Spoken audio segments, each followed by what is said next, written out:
نیتیں اچھی کریں. بڑی سادی مثال، بڑی صاف ستھری. مولا کائنات شیر خدا حضرت علی المرتضیٰ کرم اللہ تعالی وجہ الکریم نا، آپ ایک جگہ جنگ لڑنے کے لیے گئے، جہاد ہو رہا. عرب کے جو لوگ ہوتے تھے وہ دشمن کو سزا بڑی سخت دیتے تھے. بعض لوگ مطالبہ بھی کرتے ہیں نا سخت سزا کا. ہمارا سرائکی کا ایک شاعر ہے، وہ کہا کرتا ہے، یہ تنگ ہے ساری زندگی تو تے دے سخت سزا تیری جان چھوٹے. ساکو مار نہ شاکر کستاں وچ یک لخت مکا تیری جان چھوٹے. عرب کے لوگ نا سخت سزا دیتے تھے، سخت. وہ اذیت دیتے، کبھی انگلی کاٹ دیتے، کبھی ہاتھ کاٹ دیتے. مختار سقفی نے جب امام علی مقام رضی اللہ تعالیٰ عنہ کے قاتلوں کو قتل کیا تو زیادہ تر کی گردنیں نہیں کاٹی، بلکہ اس نے ہاتھ پیر کاٹ کے لوگوں کو جنگلوں میں پھینک دیا تھا. تڑپ تڑپ کے لوگ مر گئے. اسلام اس اذیت کا قائل ہے. اہل عرب اذیت دیتے تھے، بلکہ دشمن جب نڈھال ہو کے گر جاتا تھا نا تو اس پر گھوڑے دوڑا دیتے تھے.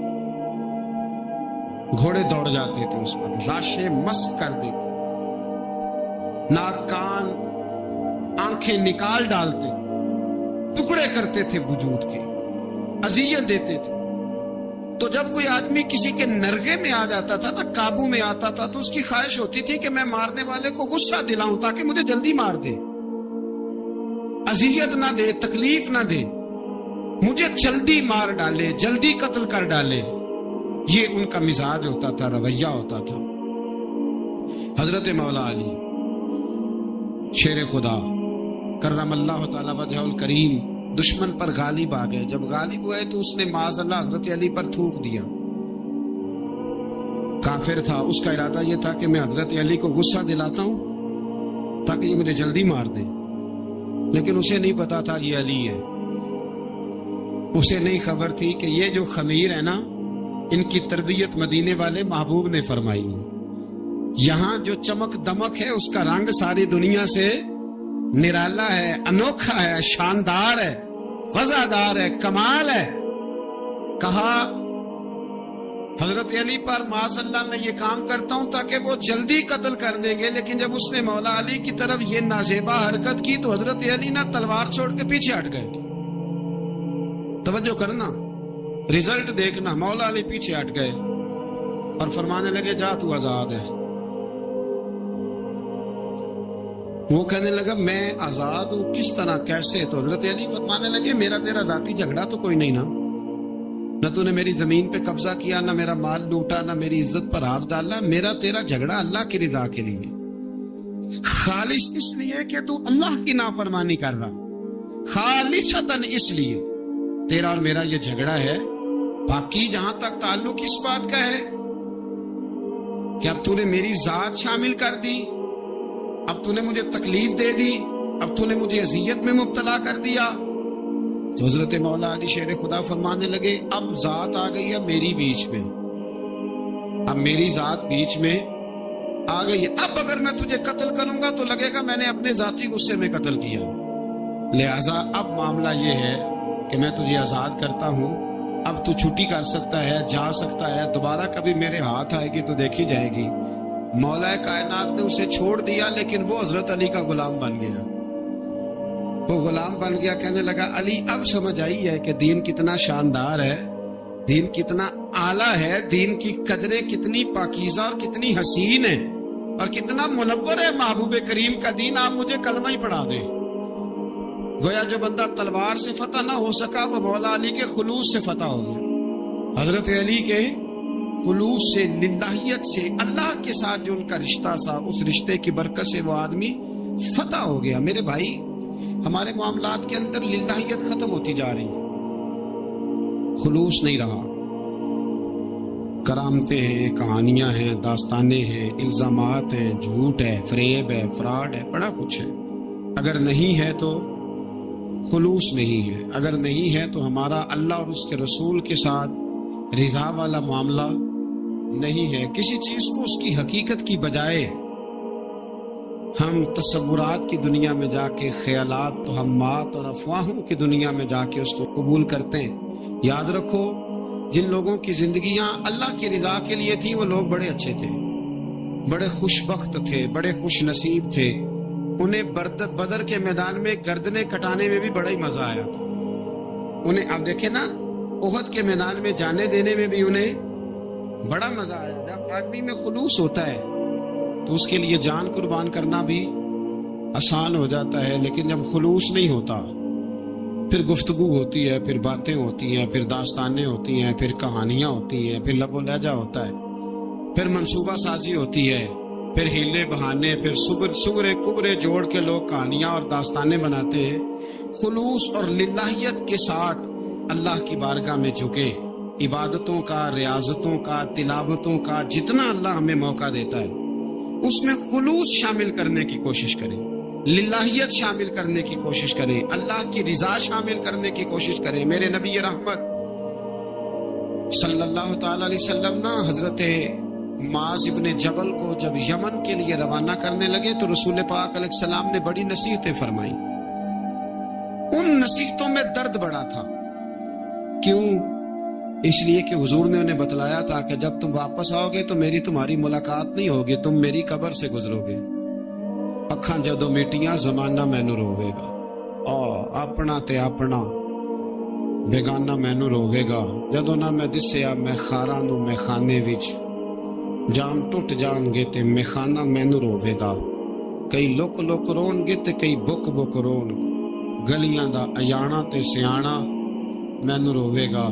اور کیا خوبصورت بات انہوں نے کہی تھی، مجھے بڑی پسند ہے. کہنے لگے بے قدراں کچھ قدر نہ جاتی، او کیتی خوب تسلی ہو. اے دنیا دار پجاری زر دے کتیاں دے گل ٹلی ہو. بک بک روشن اکھیاں تکیو ویکھ حویلی کلی ہو. تے کوچ نصیر اساں جدوں کیتی پھر پہ جانی تھر تھلی ہو. کوچ نصیر اساں جدوں کیتی پھر پہ جانی پھر کمال ہو جائے گی. بعد مرن دے مکھڑا میرا ہو جاوے جے تازہ، پھر سمجھ لینا محبوب میرے نے آن پڑے ہے جنازہ. حضرت معاذ ابن جبل رضی اللہ تعالیٰ عنہ سے حضور نے فرمایا، معاذ جب تم واپس گزرو گے نا تو میری قبر کے پاس سے گزرو گے، ملاقات نہیں ہو. تو وہ جو نصیحتیں تھی نا اس موقع پر جب آپ گویا کسی سے آخری ملاقات کر رہے ہوتے، ان نصیحتوں کے اندر جو حسن ہوتا ہے، کمال ہوتا ہے، وہ تو جاتے جاتے کی بات لے سجنا سا توڑ نہیں پائی جان ہی دتی راہ تیرے. وہ جو جاتے جاتے کی گفتگو ہوتی ہے، وہ جو انداز ہوتا ہے، بڑا کمال ہوتا ہے. اور اس کی گہرائی اور گہرائی کو وہ سمجھ سکتا ہے جس کو وہ لمحے میسر آتے، جو اس وقت اس مقام پہ کھڑا ہوتا ہے. حضرت معاذ ابن جبل رضی اللہ تعالیٰ عنہ تڑپ کے روئے کہ حضور کیا فرما رہے ہیں. حضور کوئی خاص نصیحت تو نبی پاک نے بڑا کچھ فرمایا. ایک جملہ حضور نے یہ کہا، معاذ عمل جتنا بھی کرنا خلوص کے ساتھ کرنا. اور محبوب نے فرمایا تیرا خلوص کے ساتھ کیا ہوا تھوڑا عمل بھی رب کی بارگاہ میں زیادہ بنا کے تیرے لیے ذریعہ نجات بن جائے. جتنا بھی کرنا خلوص کے ساتھ کرنا. بولیے، خلوص کے ساتھ کرنا، للہیت کے ساتھ کرنا. اس کے اندر کوئی کمزوری نہ آنے پائے. للہیت کے ساتھ، خلوص کے ساتھ، رواداری کے ساتھ، پیار کے ساتھ کرنا. میرے بھائیوں، یہ سمجھنے کا مقام ہوتا ہے کہ جب ہم اللہ اور اس کے رسول صلی اللہ علیہ وسلم کی رضا کے لیے کوئی عمل کرتے ہیں تو اس کا بھی ہمارے دل کو پتہ ہوتا ہے. اور جب اندر ریاکاریاں ہوتی ہیں تو ہمارے دل کو اس کا بھی پتہ ہوتا ہے. ہمیں دونوں باتوں کی خبر ہے. اب ہمیں خود سوچنا ہے، ہمیں خود فکر کرنی ہے، غور کرنا ہے کہ ہمارا انداز. ایک بزرگ تھے امام غزالی نے لکھا ہے، انہوں نے 7 سال پورے 5 نمازیں جماعت کے ساتھ پڑھی اور پہلی صف میں تکبیر اولیٰ کے ساتھ پڑھی. 7 دن نہیں پوری پڑھی جاتی 5 نمازیں پہلی صف میں پہلی تکبیر کے ساتھ. 7 پہلی صف میں تکبیر اولیٰ کہتا ہے امام نے اللہ اکبر کہا پہلی تکبیر میں تو ہم نے بھی ساتھ ہی اللہ. پہلی صف میں 7 سال تک 5 نمازیں تکبیر اولیٰ سے بہت بڑا کارنامہ ہے، بہت بڑی بات ہے. مطلب بندہ یہاں سے اٹھ کے آتے ہیں، وضو کرتے کوئی معاملہ آ گیا، کوئی مطلب اس کو حاجت ہو گئی استنجا وضو کی، تو وہ ٹائم نکل جاتا ہے. کئی دفعہ ایسے ہوتا ہے. 7 سال پورے نماز پڑھی تو کہتے ہیں 7 سال کے بعد نا ایک دن 8واں سال لگا ہوا تھا تو بزرگ فرماتے ہیں میں ذرا لیٹ ہو گیا، تکبیر اولا تو مل گئی پر پہلی صف نہ ملی، تیسری صف میں جگہ ملی. بزرگوں کے تقوی دیکھیے گا.